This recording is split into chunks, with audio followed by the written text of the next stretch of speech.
With the start of fall camp rapidly approaching, it's time to preview the West Virginia roster position by position as we lead into the start of the 2025 season. Let's begin with the quarterbacks.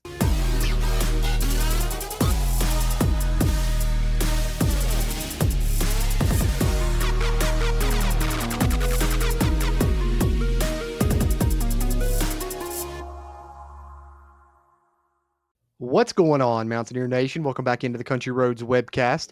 Here today to begin our position preview series for the 2025 West Virginia Mountaineers. Maybe a position preview series that's more needed than ever before with so much roster turnover on this year's team. But hey, if you've been following along here on the CRW, you know what the roster looks like. We're just going to dive into each position, each player in that position a little bit more specifically here in our position preview series. But if you haven't been following along here, you definitely should if you're into roster management, film review, depth charts, all that kind of stuff here. We keep you up to date on the WVU football side of things here on the CRW. So be sure hit that subscribe button if you haven't already. And if you want to help us out even further, you can just hit that little thumbs up button. Just take a second and do that. Helps us hit the YouTube algorithm and find more Mountaineer fans like yourself. And like I said, if you're someone that can't get enough WVU football content, you can hit the join button down below, become a channel member here. And with that, you're going to get film reviews once the season rolls around, game watch-alongs for some away games, all kinds of fun stuff there, including, injury reports, depth chart updates, snap counts, on down the line. So with the season set to start up, no better time to become a channel member, and we appreciate our channel members. Help keep this mic recording and that camera rolling. So with that spiel out of the way, with no further ado, let's dive into the quarterback position here for the start of the Rich Rod 2.0 era and talk about who's going to be involved there. And then at the end, I'll give you my projected pecking order, how I think this thing's going to shake out when we get to that first game against Bobby Moe. Let's go. All right, so this is the room as it looks here heading into fall camp. Obviously, these are all the names involved. We're going to highlight each one of these as we go through here, talk a little bit about them. And then, like I said, at the end, I'll tell you guys what I think maybe how this battle will shake out. It's one of, the most interesting position battles, obviously the one everyone wants to talk about, but there are definitely plenty on this WVU football roster we'll talk about throughout this position preview series. But before we talk about the guys who are here, let's talk about the guys who departed. Of course, we lose Garrett Green to graduation, trying his hand as a receiver in the NFL. Believe he was signed as an undrafted free agent, or at least got a camp invite for the Tampa Bay Bucks there. Of course, he had a good career here at WVU. And then we also lost a couple of transfers, some guys that never had a chance to see the field. One being Ryder Burton, who had just transferred in from BYU. The other being a former walk-on in Abe Fenwick. And then, of course, as far as what you bring in, Jaylen Henderson via the transfer portal, Max Brown via the transfer portal, and then you bring in two freshmen in Scotty Fox and Max Anderson. So your returners, Nico Molina, Scott Keane, and Khalil Wilkins. You got three returners, and you got two transfers and two freshmen here to make up your quarterback room here in 2025. Let's highlight each of these guys. Let's start with Jaylen Henderson there as we'll kind of go in descending order from senior down to freshman. Let's start with the redshirt senior, Jaylen Henderson. All right, so Jaylen Henderson, good size, actually similar size to Nico, really. They kind of have a similar frame there, and also both left-handed. That's a theme. About half of this West Virginia quarterback room is actually left-handed, funny enough. But Jaylen Henderson, redshirt senior, began his career at Fresno State before transferring to Texas A&M, where he had a couple of games there where he was the starter, but then ended up having an injury that plagued him a little bit, and that's one of the reasons, he kind of fell down the depth chart there and ended up deciding to transfer out, landing at WVU, looking to compete for the job here. But when you look at his career in the games that he's played in, he's really done some good things. At Texas A&M, completed nearly 68% of his passes with 6 touchdowns versus only 2 interceptions, ran for 104 yards and 2 touchdowns there as well. And he did that against good competition, obviously playing in the SEC. He started a game against LSU, and in that game, he threw for nearly 300 yards, had over 71% of his passes completed, 2 touchdowns versus only 1 interception. So had a really good game in that contest. Then, of course, against Mississippi State, he got some playing time in that game as well. Had 150 yards and 2 touchdowns. So he's a guy that has experience playing against, Power 5 competition, obviously having played in the SEC. So I'm excited about Jaylen Henderson. I certainly think he is someone that's going to factor into this battle. You guys know I like to talk about the college football video game, and him and Nico Molina have similar overalls, but the one area where Jaylen Henderson edges Nico out a little bit there is he has a little bit more speed, which I think we've seen throughout the time in the spring. So I definitely think you'll see Jaylen Henderson on the field for WVU at times this season. Now, will he end up being the main guy, QB1?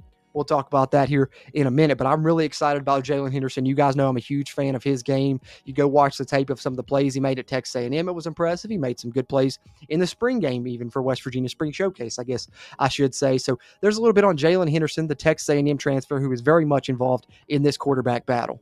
Next up, let's talk a little Nico Marchiol, a fan favorite, and rightfully so. He's done something that not a lot of people do, and that's stick around throughout their career and wait their turn. And now he has an opportunity for this year to potentially be his turn if he can win this QB battle that we're talking about here as we preview this quarterback position. And like I said, similar size, 6'2", 226. He's a redshirt junior. We know he's been at WVU throughout his career and, across his first couple of seasons, he's had to play sparingly, and when he has had to play, he's been successful.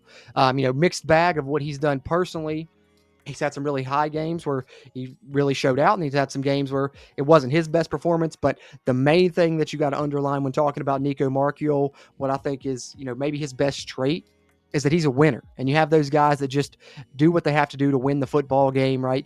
And a lot of people have talked about Nico not being a fit in Rich Rod's system, because he's not as fast as some of the other quarterbacks that have came in. And, Rich likes to run the quarterback, but hey, don't sleep on Nico Marchiol's ability to run the football. The one thing I've always said here, and maybe it's the size, his frame, and kind of him being left-handed, but his running style kind of reminds me of a Tim Tebow, a guy who wasn't the fastest, but did his fair share of running and did a great job of it at the college level. And I think we've seen Nico make some good plays on the ground. So is he as fast as some of the other quarterbacks that are on the roster? No, but he can 100% run Rich Rod's offense and run it very effectively. I think you look at Tyler Huff at Jack State last year, Rich Rod's quarterback there. He probably is a guy that's similar in speed to Nico, not the fastest guy, but he still managed to run for over 1,200 yards in Rich Rod's offense. So Nico could very much get it done, and he's very much involved in this quarterback battle. Could he be the guy?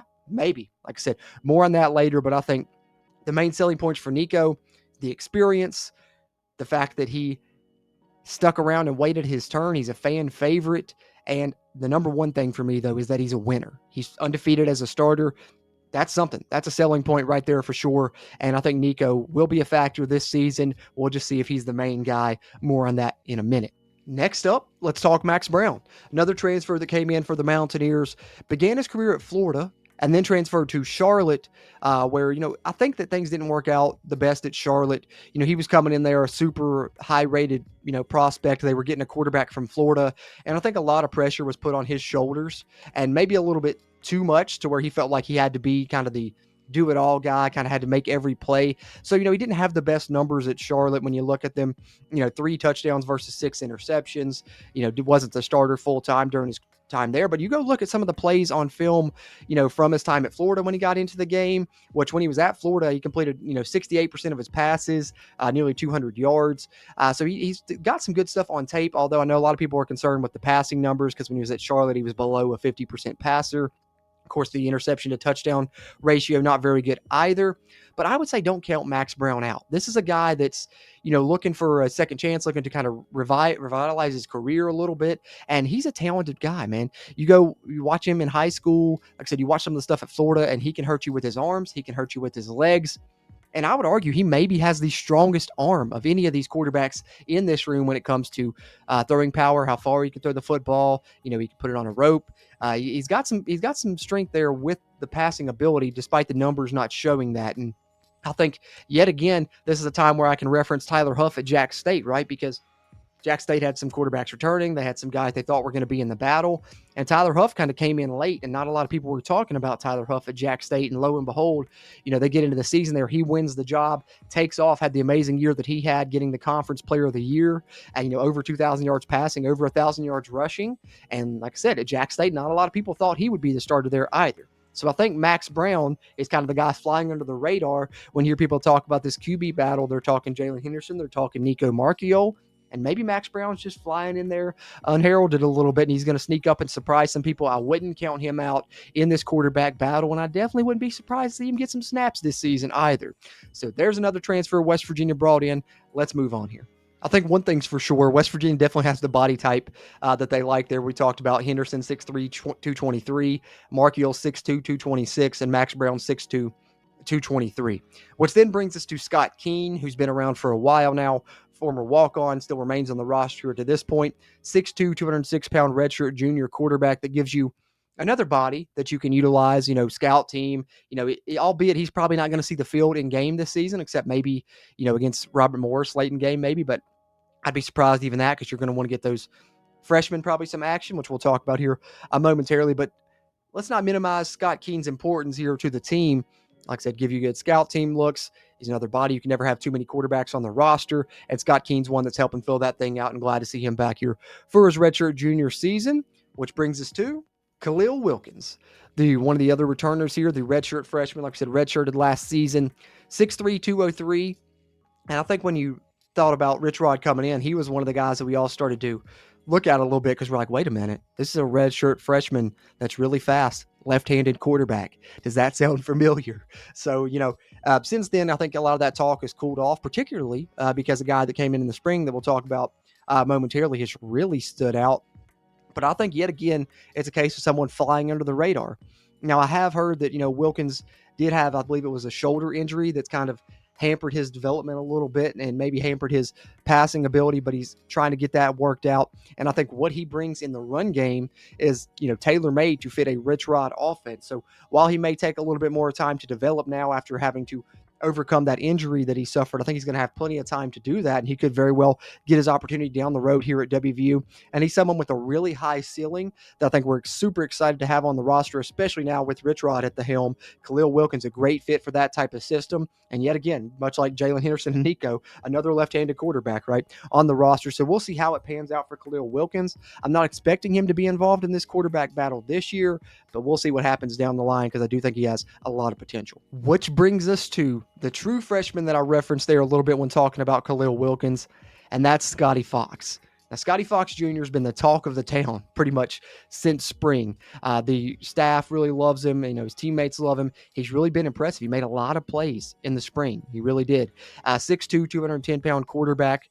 And like I said, he's a true freshman, so I don't think he's going to be involved in this battle this season. But, stranger things have happened, and I think that he's got a chance to compete for that third spot on the depth chart, be honest with you. I don't know if he'll get it because you do have some more experienced guys like the ones we talked about at the top here with Henderson, Nico, and Max Brown. I think ideally those will be your top three guys with the experience that they possess. But if you're going off talent, you're going off potential, there may not be, anyone that rates higher in those categories in the room than Scotty Fox. Like I said, rave reviews since he got here in the spring. And if you're looking at someone that may be the quarterback of the future for WVU, you might want to look at this young man right here, Scotty Fox. So we're waiting to see how long it takes him to step into those shoes, but he's been getting rave reviews and, like I said, making plays all spring. Hopefully that continues in fall camp, and I think, the sky's the limit for Scotty Fox. You just get giddy when you talk about a true freshman quarterback that the staff really likes as much as they do and that's came in and impressed right away as an early enrollee. That's no small feat. We saw him make some plays in the spring showcase, and I think we'll see him make a lot of plays throughout his career here at WVU as he is one of the freshmen on the roster. And one more to talk about here, and then I'll give you guys my projected pecking order.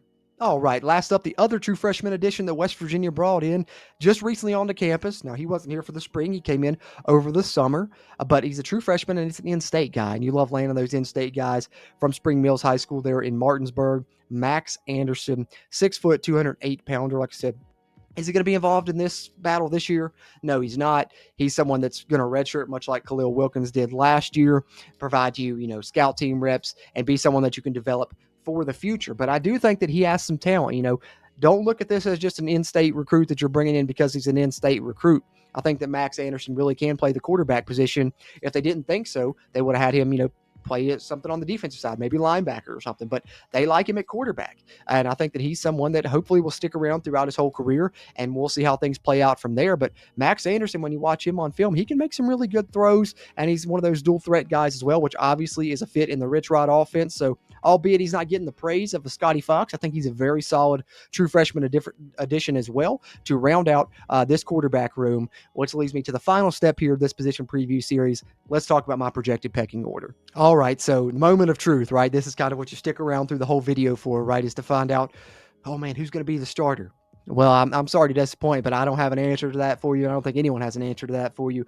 But what I will tell you is that I think, at least in game one, maybe in game two, you're going to see Nico Marchiol on the field. You're going to see Jaylen Henderson on the field, and you might see Max Brown on the field as well.